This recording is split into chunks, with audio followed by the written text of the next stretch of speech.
The leaders of the Jehovah's Witnesses have just admitted they've been wrong all along. Not once, not twice, but they've been wrong for 144 years. And what they said next? It will change everything you thought you knew about this organization. If you are new here, you are welcome to the channel that manipulative religious leaders wish you never discover. I'm Dr. K, a theologian and polemist. If you crave for such deep dive, subscribe and smash the notice bell for more. Now, what you're about to hear is not speculation. This happened in October 2025 at the JW annual meeting. This is verified information, documented truth. In early October 2025, Jehovah's Witnesses held what is supposed to be their biggest event or meeting of the year, the annual meeting. And at that meeting, the governing body, the top Jehovah's Witnesses leadership, dropped 3 admissions so shocking, so devastating, they may never recover from them.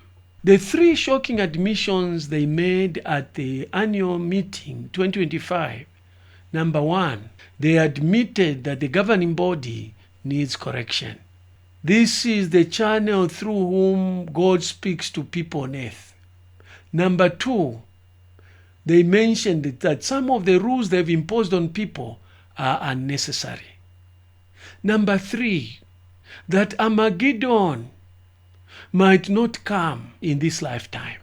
Now, I've done videos showing you the tension that Jehovah's Witnesses are facing, the tension between the sense of urgency that Armageddon gives to the members and the aspect that Armageddon may not just be here in this lifetime. But if they say Armageddon is coming anytime, they risk people calling them liars. So the 3rd admission was done quietly in the Watchtower publication. Now, this isn't spiritual refinement, it is corporate survival. And what happens next may help someone you love escape a life of control, the strategic confession. Now, it's important for you to know that Jehovah's Witnesses don't just do things anyhow. They are very, very calculated. If they acknowledge something, it means that they've weighed the matters. They know that admitting is a lesser evil than not admitting. It means they're avoiding something more serious. Does the governing body need correction? Samuel had asked. Then he smiled and said, yes, sometimes they do. That sounds like they were being humble. But that is a chess move. Because another governing body member by the name of Jeffrey Winder admitted that they had enforced unnecessary rules. The rules that have come to bite them. And Kenneth Cook announced that Bethel volunteers, once lifelong servants, are being replaced by temps and software. And then the Watchtower Study Edition dropped this line.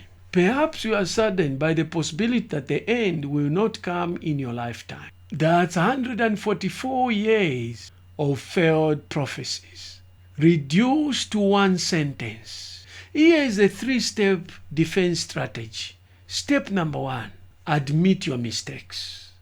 Step number 2, change the doctrine.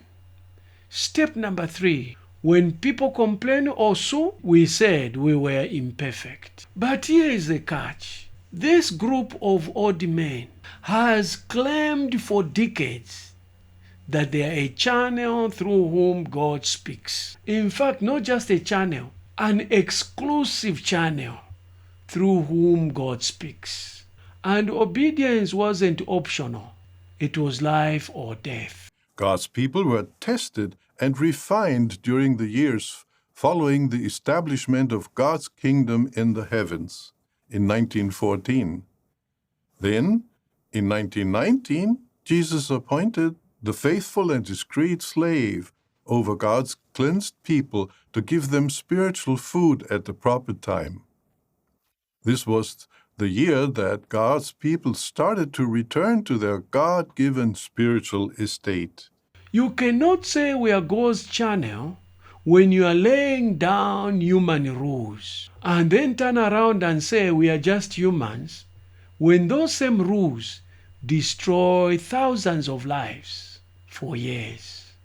The rules that ruined my life. Jeffrey Winder said many of these rules were not actually divinely mandated. He called them unnecessary. Let's count the cost of this mistake. Beards. Men denying leadership for decades over facial hair labeled unspiritual. Dress codes. Women forced to wear skirts. Men forced to wear suits no matter how hot the weather would be. Non-compliance made shunning or discipline. Education. Young people were taught college showed a lack of faith. In 1969, Awake said, "You will never grow old in this system. Millions now nearing retirement. No degree, low-paying jobs, no savings." Entertainment. Families torn apart over movie choices. Elders interrogated teens for owning certain electronic devices, music, video games. All these taught as God's will. Now they are just mistakes. If these rules weren't from God, who enforced them? If the channel wasn't turned to Jehovah, what exactly were you obeying? Bethel collapse, financial reality. Then came the gut punch. Kenneth Cook revealed that Bethel service was no longer a lifelong assignment. Let me interpret to you what that means. The very people who gave their lives to the organization are being pushed out. Since approximately 2015-2016, more than 3,000 full-time, long-time Bethelites have been pushed out. Some have served for a very long time without savings, without pension, without support. They gave up school. They gave up careers. Some even gave up families. They could not have children because they wanted to serve Jehovah. They gave their youth, their everything. And now they are being replaced by rotating temps and AI. No pension, no health plan, no future. Meanwhile, kingdom halls are being sold off by the hundreds. Lawsuits are costing tens of millions. Abuse settlements in the US and abroad are rising fast. Donations pleaded for monthly. The Watchtower is bleeding. And the volunteers who were told to trust in Jehovah's care are being discarded. As I get older, who will care for me? Have you ever asked yourself similar questions? But is there anything else we can do to be fully equipped for tomorrow? Absolutely. The Apostle Peter wrote his letters during times of trials and instability. The brothers and sisters of the first century knew they were living in the last days of the Jewish system of things. Based on Jesus' warning, they expected personal challenges. However, they did not know exactly when and how these events would affect them.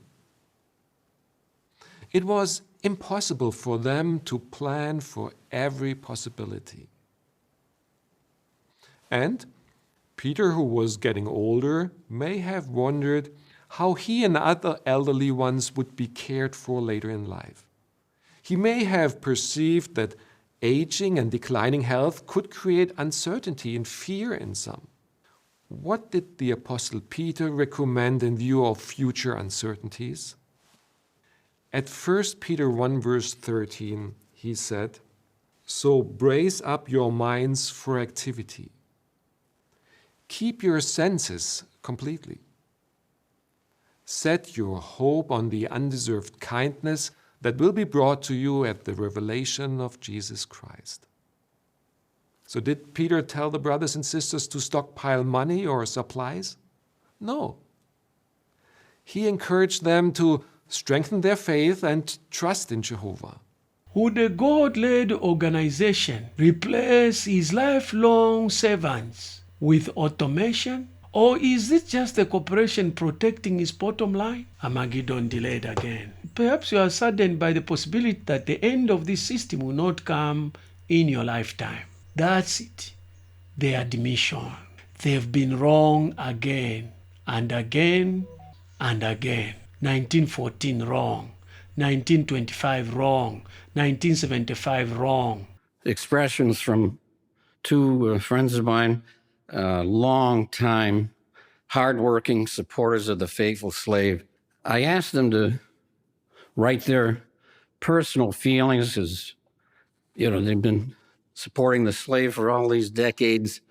How have they benefited from keeping on the watch? So here's what the first one said. I come from a long line of people who believed in keeping an expectation of the end. My mother died just last year, and she always felt that the end was close at hand. She just knew that she would live to see it, but she didn't. She had first learned the truth from her mother-in-law, my grandmother, an anointed Christian who often told me that she hoped to see the end come in her lifetime. She didn't. She had learned the truth from her mother, who died when I was a teenager, and firmly believed she would see the end in her lifetime. She didn't. And she, my great-grandmother, had learned the truth from her mother-in-law, who died long before I was born, and surely felt the same way about seeing the end. She didn't. And here I am now in my 7th decade of life, firmly believing that I will see the end very soon. So what does that mean? That I'm just another one in a long line of delusional people? Every generation taught the end is near. Every generation taught sacrifice for it. Now in 2025, sorry, maybe not in your lifetime. You were taught to give up school. You were taught to give your life to a cause without a retirement plan. And the answer is, we are imperfect. No apology, no restitution, just a shrug. Here is the truth. If Jehovah guided this organization, he wouldn't get prophecy wrong for 144 years. He wouldn't command rules he would later reverse. He wouldn't build a Bethel system that would just replace long-term faithful workers with software. So either God is inept or this governing body was never guided by God in the first place. And I know God is not inept. So these men have been lying to the world for 144 years. If you are still in it, you have the right to ask questions. If you have left, your anger is valid. Your decision was brave. If you have a family trapped, show them this video. Let the facts speak. This isn't hate. This is truth. This is love. This is accountability.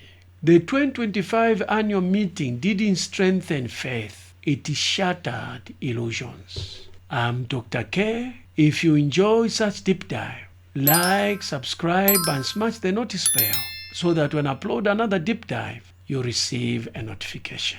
And to watch the video on the tension between imminence and Armageddon not just coming yet, click on this link. For other JW videos on the occultic control system, click on this link.